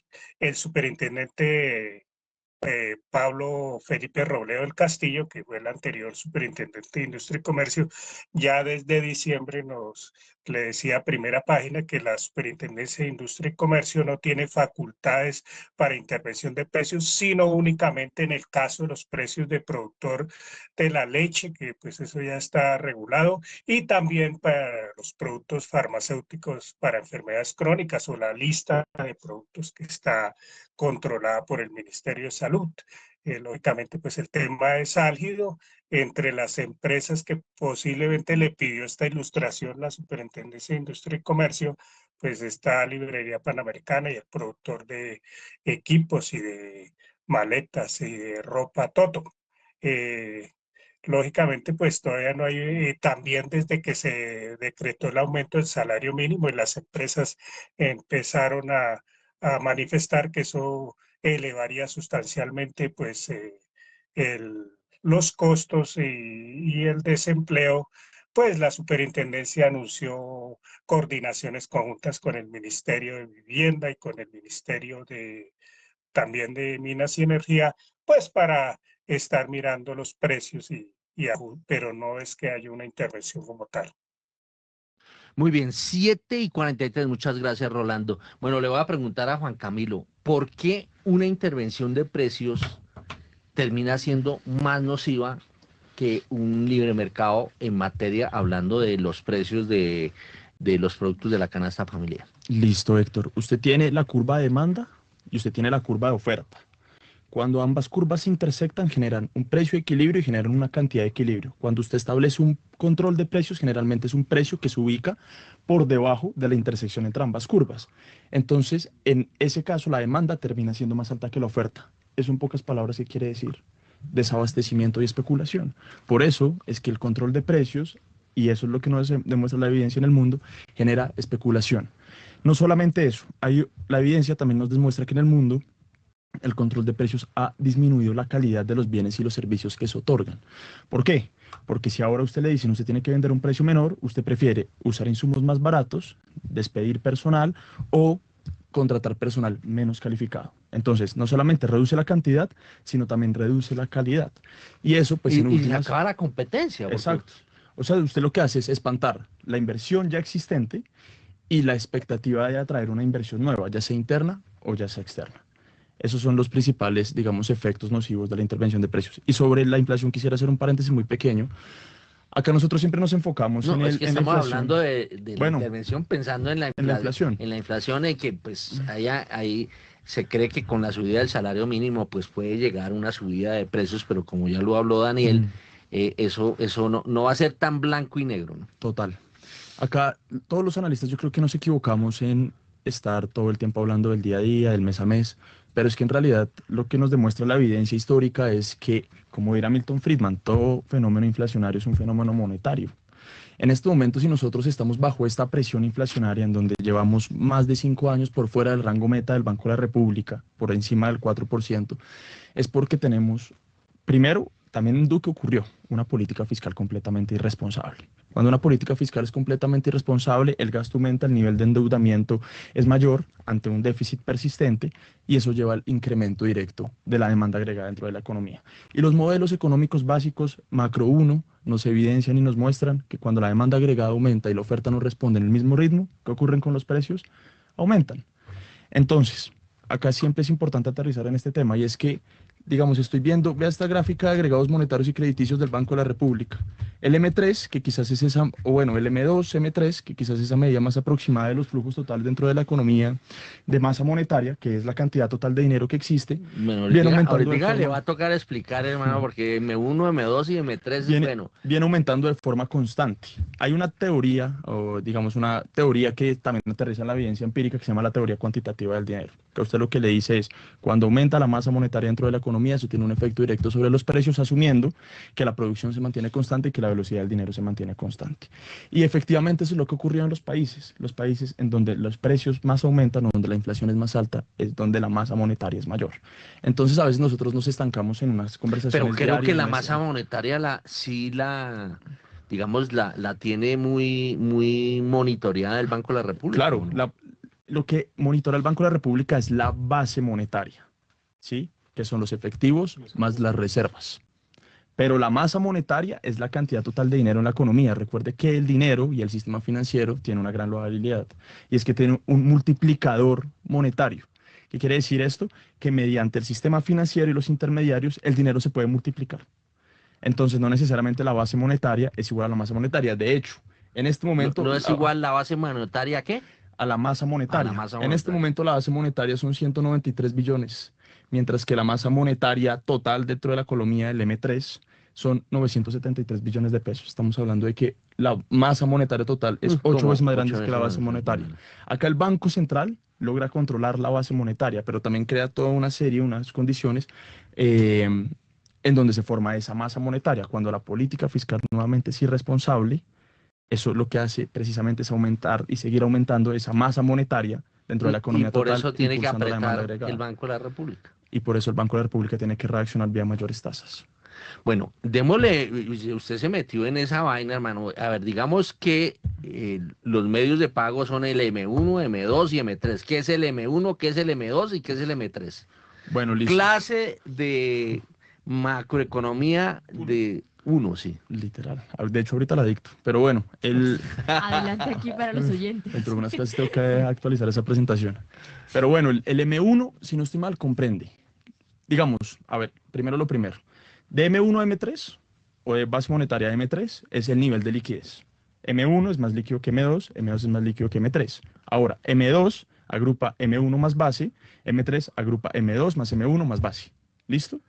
Sí, pero Entonces, ahí enloqueció a todo el mundo, pero bueno. Listo. Perfecto. Entonces, la base monetaria son las reservas más el efectivo. El M1 es lo que acabo de decir, más los depósitos. Venga, lo voy a decir exactamente. Más en cuenta corriente. Sí. Más los activos en cuenta corriente. ¿Y el M2? Y el M2 tiene... No, el M1 es el efectivo más cuenta corriente. El M2 más cuenta corriente. Incluye ahorros. Sí, señor. Correcto. Y el M3 es más los depósitos a Bonos, término. más los bonos. Bonos y depósitos a término. Y en realidad el M3 ya son activos mucho más marginales, porque fíjese que en realidad el M3 junto con el M2 son muy parecidos. Entonces, repitamos para nuestros oyentes. El M1 se está hablando de efectivo y cuentas corrientes. El M2 incluye las cuentas de ahorro. Y el M3 incluye depósitos a término, bonos y eso. Luego, ahí lo que se muestra, lo que estaba diciendo Juan Camilo, es que el M1 es mucho más líquido que el M2. Líquido en el sentido de que usted puede disponer de eso para gastar inmediatamente. Digamos, el M2 es un poquitico menos líquido y el M3 es menos líquido que los... Aunque ese M2 ha variado, ¿no? Porque hoy día la gente se centra en la cuenta de ahorro más que en la cuenta corriente. Por cuestión de costos y bienes, pero operativamente son igual de líquidos. Y para más información, el link de agregados monetarios de la página del Banco de la República. Bueno, muy bien, 7:50. Seguimos. Oiga, Rolando, pero si usted ya se echó el cuento, ¿por qué levanta la mano, hermano? ¿Quiere opinar? Bueno, aprovechando que están ahí los analistas y los económicos, es una pregunta. ¿En qué influye la producción en escala en la determinación final del precio de una economía? Pues uno ve que en China pues, es una producción de gran escala y hay diferencias con los precios de otros países. ¿Cómo afecta la producir en gran escala para determinar el precio? Por ejemplo, un señor que produce buñuelos, que no lo produce a escala industrial, pues tiene otro sistema de fijación de precios, tiene otros costos. ¿Cómo influye ese tema? A ver, En Daniel. la, No, pues que la pregunta es muy brava. Pero digamos, yo simplemente parto por el tema de China. Lo de China es un extremo, porque de hecho allá la producción llega a estar subsidiada. O sea, contrario a lo que puede pasar acá, pero ellos lo acá que hacen es eligen unos bienes estratégicos, servicios estratégicos y les empiezan a meter subsidios. Y de hecho, ya hoy cuando se habla de que lo que dijimos al principio, que el modelo económico chino no es sostenible, es que pues, le metieron tanta plata a ciertos sectores que ahora hay sobrecapacidad.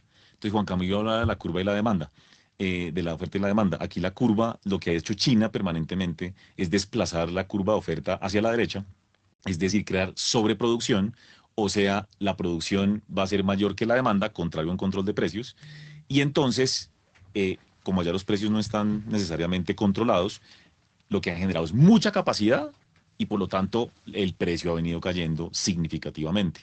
El IPP creo que acumula algo así como 2 años, si no 3, en China, negativo, cayendo, porque se les fue la mano en ese tema. Ahora, ¿por qué hicieron eso? Pues para crear empleo. Entonces uno lleva años viendo y diciendo que hay carreteras de 8 carriles en China donde no pasan ni carros. Claro, generaron empleo, inversión espectacular, pero ahora eso es sobreoferta. Entonces, en últimas, más allá, claro, si uno produce a gran escala, pero es eficiente, pues digamos que logra competir mejor porque tiene menores costos relativos, puede generar precios más bajos y puede competir mejor y ganar participación de mercado. Pero digamos, que la producción a escala es por política de gobierno, eso siempre termina mal. Entonces, así como que termina mal, puede terminar mal en China, está terminando mal para acero, para cosas relacionadas con baterías de carros, para carros eléctricos, ya le están metiendo la mano a eso porque se les fue la mano en la producción y no hay demanda suficiente, por lo menos en el corto plazo. Eso genera caída en precios, así como eso tiende a salir mal, pues sale terrible controlar precios, porque en el extremo pues hay un país que se llama Argentina y otro Venezuela, y ¿sabe qué ejemplo es espectacular cuando usted quiere controlar precios? El tipo de cambio. Argentina o Venezuela controlan y dicen, no, usted el precio, el tipo de cambio se fija en 2 o 3, y usted va a mira el mercado negro y está al doble o al triple. ¿Por qué? Pues porque usted no puede controlar precios, porque la demanda es infinitamente más alta que la oferta en esos productos. Entonces termina generando distorsiones, mercados paralelos, contrabando. Eso de controlar precios, eso no funciona. Óigame, no, volviendo, mirando un poco porque a veces a uno se le olvida y lo que ustedes están diciendo que debe responder la demanda a una oferta, porque cuando la oferta se queda corta ante la demanda, pues se genera inflación. Y la mejor muestra de esa elaboración de la oferta es mirar la inversión. Y la inversión en Colombia está de capa caída. Entonces, por eso es que se dice que nuestro crecimiento es ficticio a raíz de... A ver, ¿qué va a decir? No, es que de ahí sale la tesis del ministro, de que como no hay inversión, entonces la oferta se está restringiendo, pero cada vez hay más liquidez en la economía por lo fiscal, el salario mínimo, entonces hay mayor demanda que oferta. Eso genera inflación. El ministro lo que dice es, entonces bajemos tasas para que baje la inflación. Porque entonces lo que dicen ellos es, yo bajo tasas, promuevo producción, entonces la curva de oferta se me va aumentando hasta equilibrar la demanda y bajan los precios. Muy a lo Erdogan, ¿no? Por eso, Turquía es el único que ha hecho eso. El gerente Villal lo explicó perfectamente en la rueda de prensa y el efecto que tuvo eso. La inflación pasó de 10 o 15 a 80. Por eso, no, solamente. Por eso no, pero el punto es que chévere dejar en la mesa esto. Pero entonces, ¿qué termina pasando? Que usted supuestamente genera eso, pero, o sea, usted asume que baja la tasa y lo único que se mueve es la producción. No, el consumo sigue creciendo. Entonces eso no va a cerrar, por una parte. Y por el otro lado, hay que reconocer, Héctor, que esto no es un tema de tasa de interés, que la inversión no está allá por la tasa de interés solamente, claro, hay un efecto. Es simplemente tener presente todo lo que ha venido pasando en los últimos años en energía, en construcción, en infraestructura, en petróleo, en minería y en agricultura. Y en salud. Y en salud, o sea, sume todo eso, ¿usted arregla eso con tasa de interés? Evidentemente no. Evidentemente, y además eso se ve en la inversión. De verdad que yo quedé mirando, me puse a ver la formación bruta de capital fijo, no, eso es increíble. es el que expresa la inversión Está de las empresas. real por debajo de prepandemia. Sí, y le doy un dato, este dato toca sacarlo ahí con pinzas. Antes de pandemia, la inversión privada, porque es que el DANE no nos segrega eso, pero no puede hacer como unas estimaciones mirando lo que gasta el gobierno en inversión productiva. La inversión privada era como 17 puntos del PIB hace 5 años, hoy es 11. Óigame, o sea, estamos en los rines con la yo inversión. vuelvo a decir lo que he dicho, el ministro de Hacienda es egresado de Economía de la Universidad Nacional. Luego, él sabe que lo que está diciendo no está en los libros de texto. Él lo sabe. El presidente Petro estudió economía. Sí, pero digamos, yo no voy a voy a hablar, voy a hablar de una de las mejores universidades que hay en Colombia y no hay discusión, es la nacional. Pero como en todas excepciones. Pero allá yo creo que el que termina economía es porque tiene que saber economía. Pero a mí me sorprende de verdad estos planteamientos que está haciendo el ministro de Hacienda, porque me hizo recordar a Erdogan el turco. A ver, don Juan Camilo. No, es que en la economía hay una ecuación que es muy sencilla. La inversión se define generalmente Nos toca correr, le toca en 20 segundos. Listo. Inversión. Iban 15. Inversión se puede descomponer en dos conceptos. El primero es un I cero, que es equivalente a la confianza inversionista, al ambiente para invertir, al clima de negocios, etc. Y el I1 está acompañado por un R, que es la tasa de interés real, que es lo que tanto nuestro presidente y nuestro ministro mencionan en sus ruedas de prensa y sus pronunciamientos. Efectivamente, cuando el R es muy alto, eso le pega a la inversión, sin lugar a dudas. Eso no es algo nuevo. Pero lo que está ocurriendo en Colombia, y eso ya fue demostrado por el Fondo Monetario Internacional, es que 2/3 de la caída de la inversión en Colombia no se debe a la alta tasa de interés real, sino se debe a la incertidumbre política y a las reglas del juego. Esto Daniel lo sabe mejor que yo, pero Brasil tiene una tasa de interés real mayor que la de Colombia, sin embargo la inversión se encuentra muy por encima de niveles prepandemia relativo a nosotros. Entonces es completamente falso. De hecho, Colombia es el único país de la región, comparables a los nuestros, que se encuentra por debajo de los niveles prepandemia en cuanto a inversión. Todos los demás se encuentran por encima, incluso nuevamente países con una tasa real más alta. Pero es que no aprendemos, yo no sé por qué no aprendemos. Hemos visto los ejemplos de Argentina en su momento y de Venezuela. Además, en Venezuela no pueden decir que es que no hubo tiempo de hacer las reformas, ¿no? Han tenido todo el tiempo del mundo. Yo le quiero decir, Héctor, y me voy a volver acá. Lo que pasa es que yo siento que de pronto uno se vuelve impopular o de pronto afecta, pero es que estamos en un momento de país crítico. Si uno no dice lo que hay que decir, pues claramente esto puede ser de verdad una tragedia a futuro si no hacemos algo en muchos frentes. Con el agravante de lo que dice el gobierno son físicas mentiras que lo compra un pueblo relativamente ignorante. Es que el punto para allá iba, que yo lo digo ni siquiera ignorante de la manera despectiva, sino que aquí hay una falta de educación increíble, lamentablemente, falta de oportunidades. Pero el punto es que esto cuando habla de Venezuela y Argentina, estamos hablando de la generación pasada, Héctor. Y vea usted quiénes son, digamos, los que apoyan este tipo de propuestas. Son personas muy jóvenes. Las encuestas mostraban que realmente el gran apoyo de este tipo de propuestas, que yo siempre digo, las propuestas son para discutirlas. Lo que pasa es que hemos llegado a un punto donde nadie discute nada, ¿sí? Todos queremos imponer de un lado y del otro. El punto es, son personas hasta 35 años. Venezuela, Argentina, no saben qué pasó en Venezuela, Argentina. O sea, están viéndolo los últimos años y llegan allá. Es increíble cómo agarran a Maduro y los mismos venezolanos jóvenes diciendo, no lo agarren. ¿Qué están hablando? O sea, no entiende, pero es eso, Héctor. Esto pasó hace 20, 25 años. Entonces, hay una generación que está comprando unas ideas que lamentablemente ya se pusieron se ensayaron hace mucho tiempo. Se pusieron a la práctica. Pero ellos no lo saben. Y por la falta de educación, insisto, no despectivo, sino por la falta de oportunidades, la gente no tiene ni idea. Entonces suena muy bonito que todo gratis, todo estatizado, todo. Pero si eso fue el 60, los 70, los 80, que la reforma pensional, eso es volver al seguro social. Pero la gente no sabe. Entonces estamos en ese dilema. Volver al pasado, la película 8 en punto.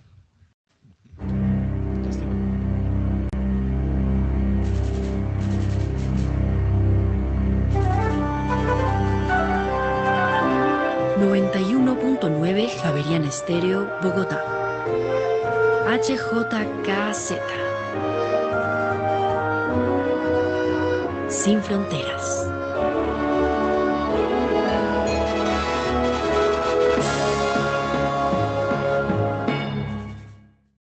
8 de la mañana, 1 minuto. El pronóstico de primera página para el comportamiento del dólar hoy durante toda su jornada es de un mínimo de 3.670 pesos y un máximo de 3.720 pesos, según el gestor de inversiones Diego Rodríguez, quien manifiesta que el mercado está a la expectativa de conocer el dato de inflación del primer mes del año y también la proyección del movimiento de tasas por parte del Banco Central en los próximos meses. A propósito, ya abrió el dólar. Bueno, vámonos con el dólar. A esta hora, abren los mercados en Colombia.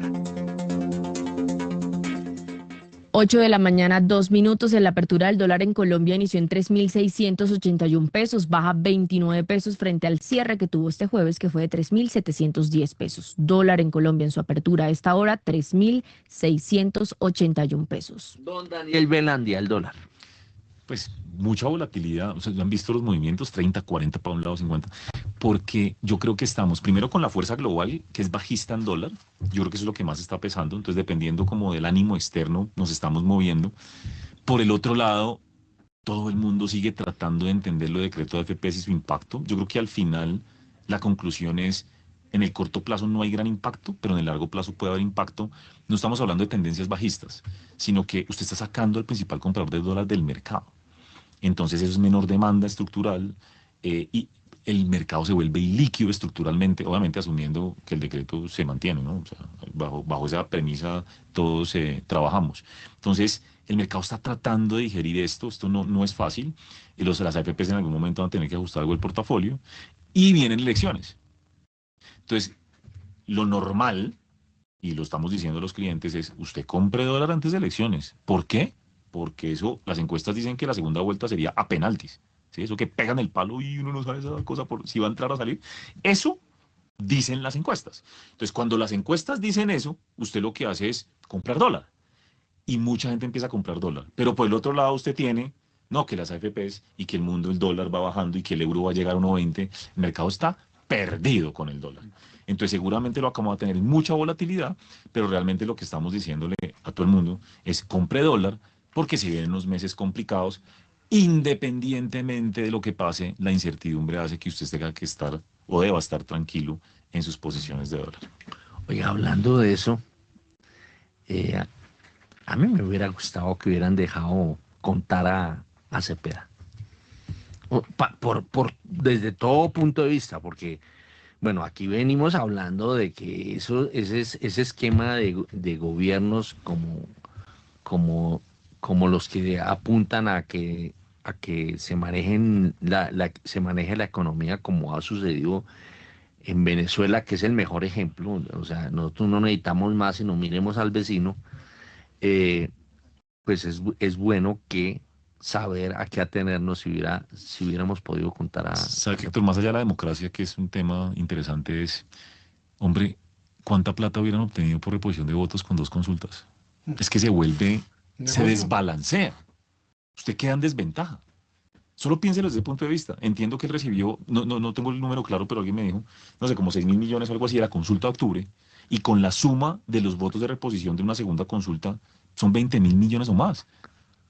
No, o sea, yo lo que creo es que hay que buscar un equilibrio más allá de la democracia, lo entiendo, no necesariamente digamos, no se puede tener razón, de una vez habrá que atenernos, no sé qué, sacar a Roy al otro, mire, eso creo que es irrelevante, lo importante es que funcione la democracia, pero también lo importante es que funcione bajo unas reglas de juego equilibradas. Bueno, se dice que se volvió una empresa a ser candidato, ¿no? Por supuesto. Eso es Es rentable. Ahí salió un discurso, un artículo muy bueno que hacían las cuentas. Al final es un trabajo. De lo que ha hecho Fajardo en las últimas 3 elecciones, ¿no?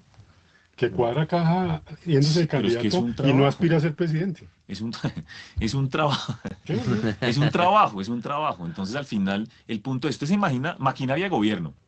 Pues con cualquier gobierno pasa. La maquinaria, la plata la tienen ellos, la caja, los contratos, todo eso. Y además 20.000 o 30.000 millones de reposición de votos. No, yo creo que también eso era un poco ya too much desde ese punto de vista, sin pensar en Cepeda, de la persona. No, es un tema más equilibrado. Me parece que estamos ya en un escenario un poquito ya desbalanceado. Es que lo que pasa es que a veces por crear tantos esquemas buscando la transparencia electoral y el estímulo para que haya una equilibrada participación. Nos enredamos. Y mire que terminamos en excesos. Bueno, 8:06, regresamos con Daniel Velandia. Daniel Velandia. Gracias. Uy, qué pena. No. Con Daniel Steven Támara, que está en el Congreso de Tesoreros. Y allá hubo mucha noticia, pero aquí nos hemos tragado todo el programa. Así es de que despache, se tiene licencia para despacharse. Resumen ejecutivo, listo. Bueno, el primero fue la intervención del gerente del Banco de la República, donde la noticia más relevante es que confirma un poco lo que dicen las minutas, y es que el incremento de 100 puntos básicos en la tasa de interés en enero no es suficiente para hacer o llevar la inflación a converger a la meta del 3% en el mediano plazo, por lo que se van a requerir seguramente incrementos adicionales en la tasa de interés en las próximas reuniones de política monetaria. Esto porque el desanclaje y el elevado incremento de las expectativas de inflación cercana a 200 puntos básicos o más a un año, pues hicieron que la tasa de interés ex ante, en este caso, pues ya no fuera contractiva como venía siendo, sino que ya pasara a terreno neutral, y ese ajuste de 100 puntos básicos todavía no la hace suficientemente contractiva como para encauzar la inflación a la meta de 3%. Esa como la declaración más relevante del gerente del banco. Ahora, con lo que contó Crédito Público, que pues dio varias noticias, entre otras cosas, pues actualizó el Fuentes y Usos del 2026. Ese Fuentes y Usos está igualmente pendiente de la aprobación del CONFIS, pero como sabemos es un trámite, es más de tramitología, porque el CONFIS es el mismo Ministerio de Hacienda. Entonces pues el Ministerio de Hacienda se lo presenta al Ministerio de Hacienda para que lo apruebe el Ministerio de Hacienda. Entonces seguramente se van a aprobar las mismas cifras. Ahí hay una reducción en el monto de subastas de TES, pasan de 65 billones de pesos a 60 billones de pesos para este año. También se incluyen 9 billones de pesos para realizar operaciones similares a la que se hizo con Pinco en diciembre pasado. De todas maneras, aclara el director de Crédito Público que lo va a comenzar a conversar bien con los creadores de mercado para mirar las condiciones en las que se va a hacer esas nuevas operaciones, pero van a ser similares, es decir, un agente que tenga alto apetito por deuda, pues pueda comprar pues montos importantes adicionales a los de las subastas de TES. Y también se incluyen operaciones convenidas con las entidades públicas por 8 billones de pesos. Esta cifra sí es inferior a la que se tenía prevista en julio, que fue cuando se actualizó el Fuentes y Usos del 2026 en la construcción del presupuesto de la Nación, y ahí se habían contemplado 14,5 billones de pesos. Se confirma también que no va a haber más colocaciones de bonos externos para financiar el presupuesto general de la Nación. Los 5.000 millones de pesos que recogió en enero, pues digamos que cumplen ya con la expectativa que se incluye en el Fuentes y Usos, y cualquier colocación adicional pues va a ir enmarcada en una operación de manejo de deuda o de recompra de bonos como sucedió el año pasado. En créditos multilaterales sube ligeramente la expectativa de desembolsos, estaba en 2.500 millones de dólares, sube a poco más de 2.800 millones de dólares. Y también pues se hace el anuncio formal de que el gobierno en este momento está en una posición compradora de dólares. Su línea va a ser acumular la mayor cantidad de dólares. En este caso, aprovechando el bajo nivel o la apreciación del peso colombiano y el bajo nivel pues del dólar en consecuencia. Esto para anticiparse a la volatilidad que seguramente se va a presentar en el escenario electoral. Y hay dos escenarios: uno, que la tasa de cambio rebote dependiendo de los resultados que se empiecen a ver en las distintas elecciones, y ahí el gobierno contemplaría pues monetizar parte de esos dólares que está acumulando a una tasa de cambio pues más alta. Y el otro escenario es que no rebote, y entonces ahí lo que dejaría el gobierno es esos dólares para el siguiente gobierno, y que pueda atender, pues ya tenga dólares para atender los distintos servicios de deuda y no tenga que salir a hacer una colocación temprana, digamos, de bonos internacionales. Eso sí, una de las noticias relevantes es que anticipó que el Banco de la República le va a girar cerca de 13 o más de 13 billones de pesos en utilidades correspondientes al 2025, pues un máximo histórico. Ya se anticipaban por los resultados que venían mostrando a noviembre, pero lo relevante es que esas utilidades las va a pasar a dólares. O sea, va a comprar dólares que con esas utilidades, precisamente en esa estrategia de acumular caja en dólares. Y para ello ya tiene hechas, y ayer lo confirmó el director de Crédito Público, cerca de 5.000 millones de dólares en coberturas a través de non-delivery forward, que seguramente los podría utilizar para pasar esas utilidades, que en dólares más o menos ascenderán a 3.400, 3.500 millones de dólares, para pasarlos, en este caso, los recibe en pesos y los pasa a dólares en el mercado. Bien, son las 8 de la mañana y 11 minutos. A las 8 y 11, venga, que es que me escriben esto, pues voy a citarlo acá, venga, a ver dónde es que está. Dice, no sé, dice, las cifras oficiales de lo que recibió Gustavo Petro, el presidente de la República, por reposición de votos. 2011, apenas 534 millones. 2018, primera vuelta, 21.871 millones de pesos. Segunda vuelta, 11.141 millones. 2022, 26.656 millones, primera vuelta, y segunda vuelta, 35.245 millones. Pero eso súmele esas dos vueltas más la consulta de marzo, que no está ahí. Bueno, esto es mucha plata, pero obviamente, pero si esto es con Petro, imagínense Uribe. ¿Pero cuánto es el margen operacional de ese negocio? No sé, yo O no sea, sé. ¿cuánto se les va en gastos? No Depende, porque además O sea, a eso súmele aquellos aportes. No, pero esto juega Sí, para sí. todos, ¿no? O sea, esto no es solamente Petro, No, pues sino obvio, estamos pero- hablando de Uribe, Ese- estamos Por eso hablando digo, de... pero eso es que- súmele los de- aportes pero bien- debidos e indebidos que han recibido las Pero bien campañas. lo anota Daniel, eso Daniel es una empresa, hermano. Sí, es un negocio. termina siendo un negocio. Y ¿O usted pues, cree que uno bueno, hace política por...? O sea, la gente toda piensa que hay altruismo al hacer política y la gente de verdad... O sea, si eso no da plata, no se mandan. ujú. Pues, Estamos desinformados. un poco. Bueno, está Sí. Diana Lucía Nova, que tengo entendido que está en Miami. ¿Qué hace usted en Miami, Diana?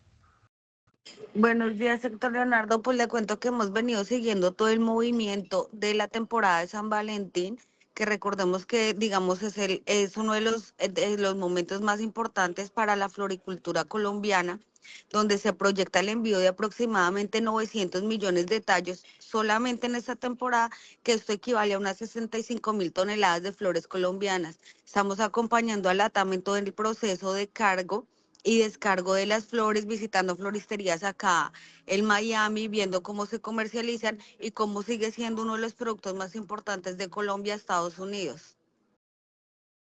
Bueno, nos vamos con... Ay, qué pena, Diana, acaba de salir un última hora.